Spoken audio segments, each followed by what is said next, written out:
નમસ્કાર વિદ્યાર્થી મિત્રો, સારથી સપોર્ટ યુટ્યુબ ચેનલમાં આપ તમામ મિત્રોનું હાર્દિક સ્વાગત છે। તો વિદ્યાર્થી મિત્રો, આજના વિડીયોની અંદર આપણે ધોરણ 12 મનોવિજ્ઞાન વિષયના વિભાગ ડીના જે આઈએમપી પ્રશ્નો છે એની વાત કરવાના છે। તો વિદ્યાર્થી મિત્રો, વિભાગ ડી છે તો ટોટલ તમને 30 ગુણનો પૂછાય છે। તો 1, 2, 3, 4, 5, 6, 7, 8, 9 અને 10 એટલે કે બધાય પાઠમાંથી પ્રશ્ન આવે છે, જેમાં 3, 4, 5, 7 અને 8 આ 5 ચેપ્ટર એવા છે કે જેમાંથી તમને 2 પ્રશ્ન જોવા મળવાના છે। 3, 4, 5, 7 અને 8 આ 5 પ્રકરણ એવા છે કે જેમાંથી તમને 2 પ્રશ્ન જોવા મળશે। એની અંદર આપણે જોઈએ પહેલો પાઠ છે, જેની અંદર 5 ટોટલ આઈએમપી પ્રશ્ન આપેલા છે, જેમાં પહેલો પ્રશ્ન ધ્યાનના વસ્તુલક્ષી નિર્ધારકો સમજાવો। બીજો પ્રશ્ન પ્રત્યક્ષીકૃત સંગઠનના કોઈ પણ 2 નિયમો સમજાવો।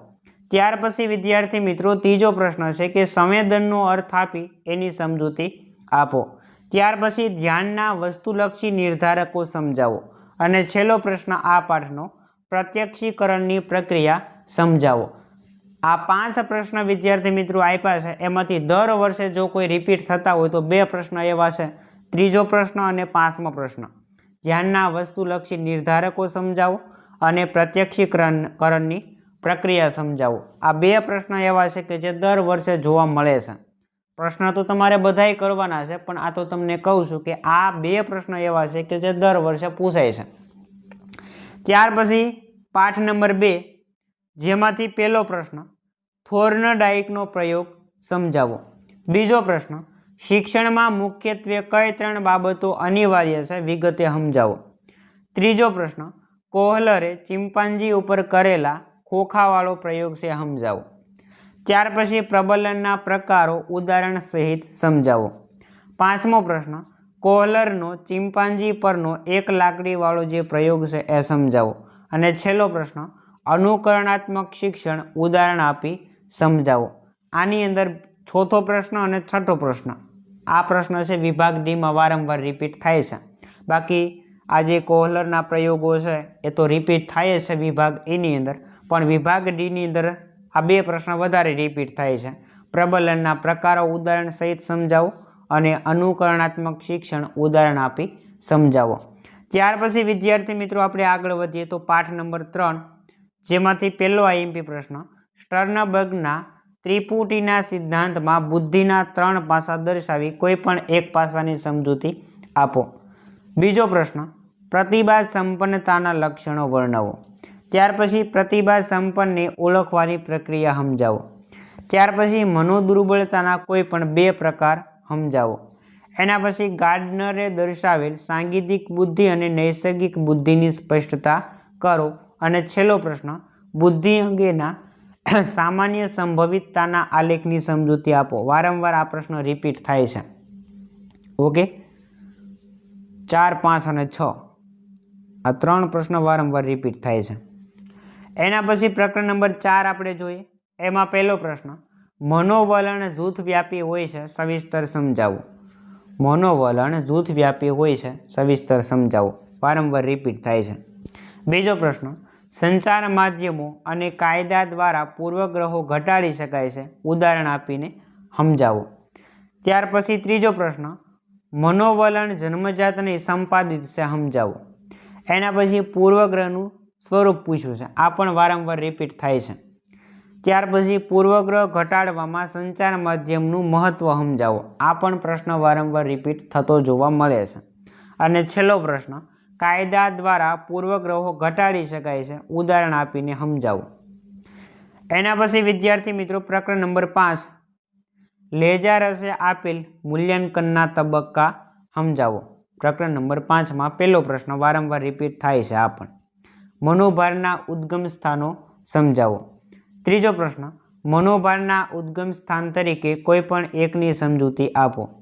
ત્યાર પછી સંઘર્ષના પ્રકારો ઉદાહરણ સાથે સમજાવો। એના પછી મનોભારના ઉદ્ગમ સ્થાન તરીકે રોજિંદી મુશ્કેલી સમજાવો, આ પણ વારંવાર પૂછાય છે। મનોશારીરિક રોગ તરીકે ડાયાબિટીસ સમજાવો, આ પ્રશ્ન પણ 2 થી 3 વાર પૂછાઈ ગયો છે। સકારાત્મક અભિગમ સમજાવો, 7 જેટલા પ્રશ્ન ટોટલ આપણે 5મા ચેપ્ટરમાંથી આપેલા છે। હવે આપણે વિદ્યાર્થી મિત્રો પ્રકરણ નંબર 6 જોઈએ. બ્લુપ્રિન્ટ મુજબ પ્રકરણ નંબર 6 છે એ પૂછાતું નથી, પણ પાછળના તમે ક્વેશ્ચન પેપર જોશો ને તો વારંવાર છઠ્ઠા પાઠમાંથી જ પ્રશ્ન આવેલા હશે, અને આ 3 જ પ્રશ્નો હશે. ચેતન મન અને અચેતન મનની સમજૂતી આપો, સાધારણ અને અસાધારણ શબ્દની સમજૂતી આપો, અને ADHDની વિકૃતિ ધરાવનાર બાળકોમાં જોવા મળતા લક્ષણો છે એ જણાવો. આ 3 પ્રશ્નો છે એ તમારે ખાસ પાઠ 6 માંથી તૈયાર કરવાના છે. પાછલા વર્ષના પેપર જોશો ને તો તમને આ પ્રશ્નો છે વારંવાર રિપીટ થતા જોવા મળશે. પ્રકરણ નંબર 7 એની અંદર પહેલો પ્રશ્ન, સ્વપ્ન વિશ્લેષણની પદ્ધતિ સમજાવો. બીજો પ્રશ્ન, બોધાત્મક ઉચ્ચાર પદ્ધતિ સમજાવો. બોધાત્મક ઉપચાર પદ્ધતિ છે, ટાઈપિંગ મિસ્ટેક છે. ત્રીજો પ્રશ્ન, મનોપચાર અને સલાહ વચ્ચેના 3 તફાવત લખો. મોસ્ટ ઇમ્પોર્ટન્ટ પ્રશ્ન. મનોપચારની પ્રક્રિયા તબક્કાઓ સમજાવો. મનોપચારની પ્રક્રિયાના તબક્કા સમજાવો. એના પછી બોધાત્મક ઉપચાર પદ્ધતિ સમજાવો. ત્યાર પછી યોગના 8 અંગોના નામ આપી અને નિયમ વિશે સમજૂતી આપવાની છે. સલાહનો અર્થ સ્પષ્ટ કરો. આટલા પ્રશ્ન તમને 7મા ચેપ્ટરમાંથી IMP આપેલા છે. ત્યાર પછી આપણે આગળ વધીએ તો પાઠ 8 છે, જેમાં પહેલો પ્રશ્ન, પુનઃ ઉપયોગ અને ઉર્જા સંરક્ષણની સમજૂતી આપો. બીજો પ્રશ્ન, બ્રોનફેન્બ્રેનરનો પર્યાવરણ અંગેનો અભિગમ ટૂંકમાં સમજાવો. બીજો પ્રશ્ન અને પહેલો પ્રશ્ન બંને રિપીટ થયેલા છે. પર્યાવરણ અને વર્તનના મુખ્ય 5 ઘટકો વર્ણવો. આ પ્રશ્ન પણ રિપીટ થયેલો છે.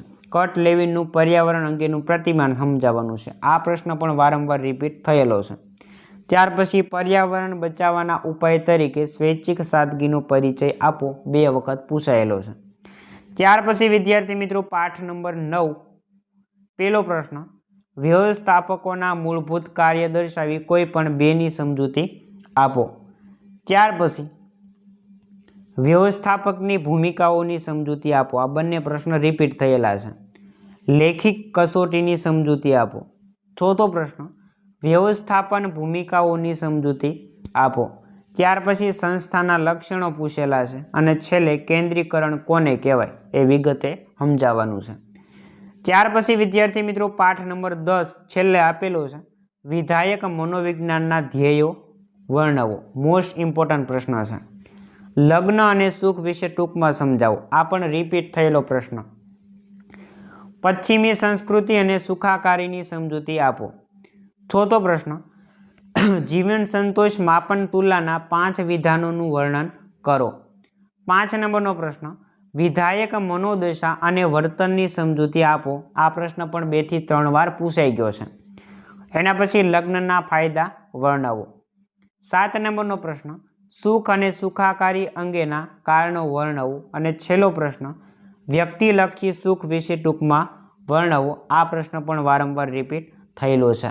તો વિદ્યાર્થી મિત્રો આ હતા વિભાગ ડીના ધોરણ 12 મનોવિજ્ઞાન વિષયના IMP પ્રશ્નો. આશા રાખીશ કે તમને આજનો આ વિડીયો પસંદ આવ્યો હશે. જો આજનો આ વિડીયો પસંદ આવ્યો હોય તો લાઈક કરી દેજો, શેર કરી દેજો, અને ચેનલ ઉપર તમે પહેલી વાર આવ્યા હો તો સબસ્ક્રાઈબ કરવાનું ભૂલતા નહીં. મળીએ દોસ્તો આવા જ નવા વિડીયો સાથે. જય હિન્દ, જય ભારત.